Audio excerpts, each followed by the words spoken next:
I'm going to have another go at making a mouthpiece for a clarinet. Only this time I'll use proper material and see if I can make one that I can actually use. So perhaps a word or two about clarinet mouthpieces. Been around for must be hundreds of years now, and they've been well developed and proven, and they hardly changed at all. In fact, if you look at this one and you look at this one, there's not a lot of difference. I mean, they look the same. They've got the same narrow lip there on both. The rails are the same. They look the same from the side. The only possible difference is the lay, that is the gap between the reed and the tip there. This one is a few pounds, and this one, well, it's a professional one, so it's expensive. But if you look inside, this is the bit. That's the bore, is the same as your clarinet, it's about 14mm. And if you look down it, there's a hole at the bottom, but it isn't round. It's door shaped. Presumably it's to match that gap there. They all seem to be the same. Now, the saxophone world is a different case because they haven't been around anywhere near as long. And so I thought I'd have a look at a saxophone reed and see what the difference is. Now, I've only got a soprano sax, so these are a bit smaller, that's all. But first of all, the noticeable difference is the back of the hole here. That's rounded. I can just show it there. And this is the one that came with the instrument itself, and if I look down that one, that's got the same. It's quite a wide door on this one, but it's still got the doorposts in it. But I've got a spare one. I've got another one. It's a Barry. It's not expensive, it's quite a cheap one. But that hole is round. It's smaller than the bore, but it's round. And that illustrates to me the difference between the clarinet and saxophone mouthpieces is that the saxophone world does all sorts of things to their designs. They've got dozens of different designs and ideas, all sorts of things. And the latest one I heard recently, Theo Wan, who makes saxophone mouthpieces, he charges about £600, £800 a time. His latest one, this back flat piece, he's got ridges going across. Oh, what's that all about? But there's a lot of experimentation, but you don't get that in the clarinet. Anyway, I'm going to do something different. With mine, I'm not going to have any posts. I'm going to lose those by boring right through, and that means that these flat-sided rails here will no longer be flat. They will be curved. They'll take up this curve of the bore. Anyway, I've no idea what it'll do, whether it'll play at all, and we'll just have to see. And I'm going to make it in acrylic because I can see what's happening inside. That's the theory. Whether it'll be any good as a mouthpiece or not, I don't know. But anyway, that's the chunk. It's 30mm in diameter and bloody expensive too. And that's it, and I shall make a start on it. drilling first of all gets very hot very quickly, so you can only drill small bits at a time, otherwise it'll seize. But it's got this peculiar magnification, so that although the drill is that size, it appears to be twice the size. So it is actually a 10mm drill.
Well, a couple of things. I've obviously done this bit for the cork, that in first. It's bored out quite nicely, and I've bored it out to the same size as this mouthpiece, which is 14.8, and I'm debating whether to use this very nice reamer, almost brand new, it's hardly been used, so it's very sharp, and it's a 15mm and it's only a little bit bigger, and I'm debating whether to just finish that off. I don't know. Anyway, I'll think about that one. The other thing is, I've checked with all my other mouthpieces and they are all 28mm diameter at the widest. This is 30, so I'm going to take off a couple of millimeters at this end, and then I'll put the taper on. But before that, I shall have to make a mandrel to hold it on. So whether I've got the 15mm one or whether I have to make another or not, I don't know. We'll have to have a look and see what I've got. As I only have one go at cutting the flat onto the plastic, I need to have a practice. So I've made a wooden copy, exactly the same dimensions, and I've set it up in the vise at 4 degrees using this angle setter. And the set square to make sure that it's in line. So now I can have 4 or 5 goes at least on this wood until I get it exactly right. So let's see how it goes.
This is proving to be a very difficult material to work, although it feels rigid enough. When the actual cutter starts to cut, whether it's the pressure of the cutter or not creating some heat which softens it, I don't know. But the effect is, as the material gets thinner, so it cuts less.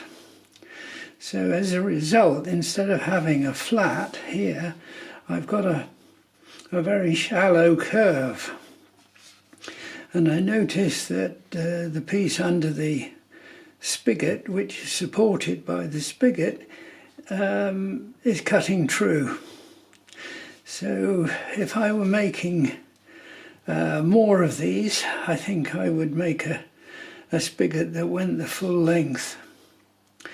So at the moment, although I'm using the sharpest brand new end mill, it's just not cutting it. So I'm going to have to do it by hand.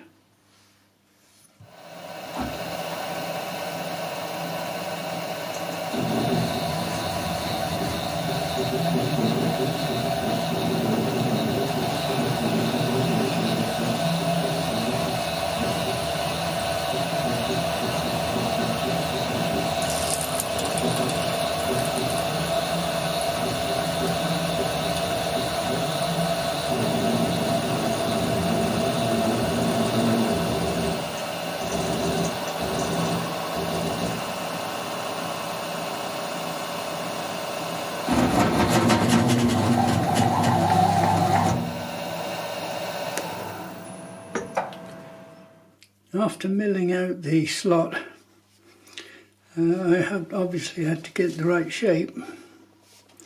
So I've cut a template, which is the same as the commercial one, and I filed it. It took a fair time to fit,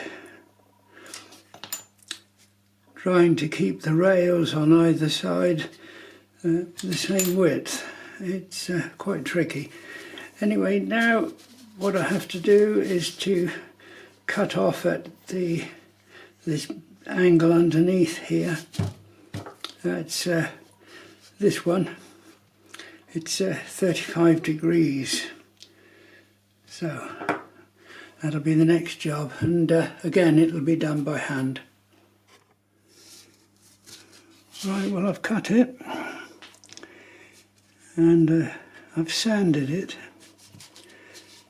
The problem is, when I have to glue this piece on, it has to be perfectly flat, because the adhesive used has got the viscosity of water and it only glues where it makes contact. So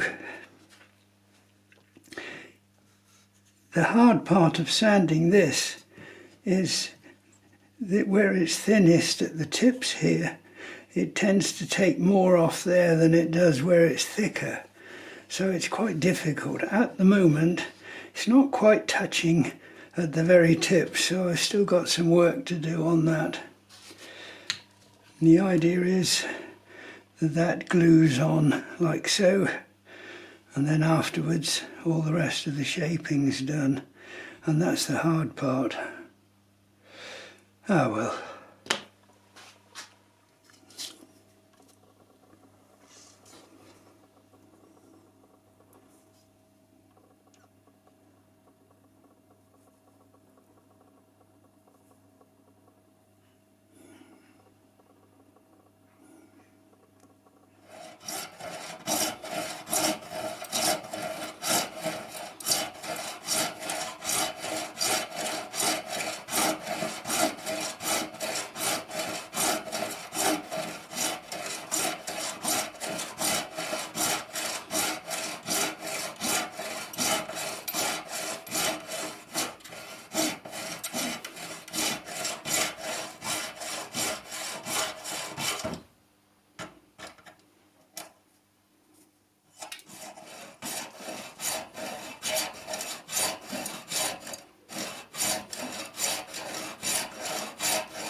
That's as far as I can get with on the lathe.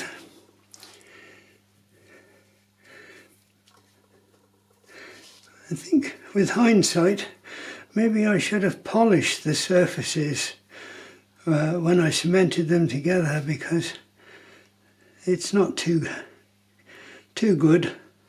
It would have been nice to be completely clear, but inevitably the adhesive didn't touch everywhere. Still, it's an experimental one. Okay, as far as it goes, and it's left this flat surface here. Now, it's got to be at 35 degrees or thereabouts. What I have to do now is to take it off about here at that sort of angle.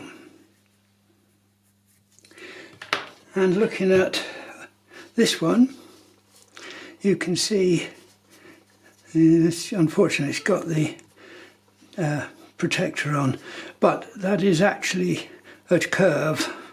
So what I've got to do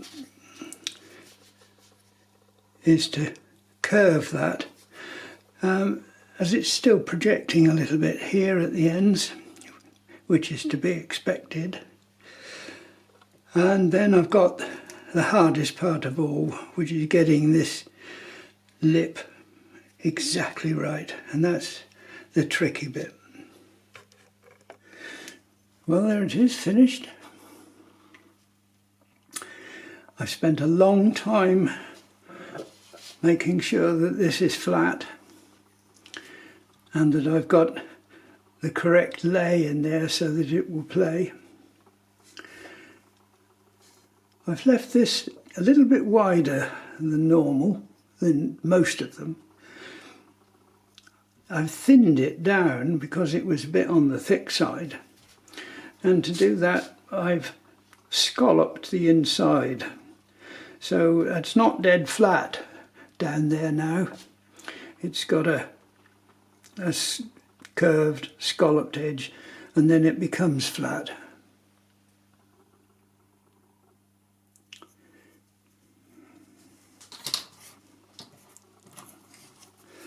So the reed will sit nicely on there like that.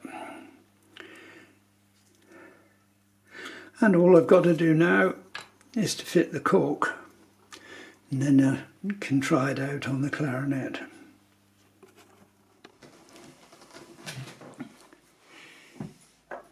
Well, there it is. I put the cork on. I spent a long time working on this area, especially where the lay is. I discovered that if that's left thick, as I had it before, it tended to squeak when I played it. So I have brought it down to a very thin one. I've learnt a lot making this one, and I think if I made another one, I would improve even more on it. I'm not sure whether it takes more air or about the same, because so much depends upon the reed that you use. So time will tell me better on that one, I think.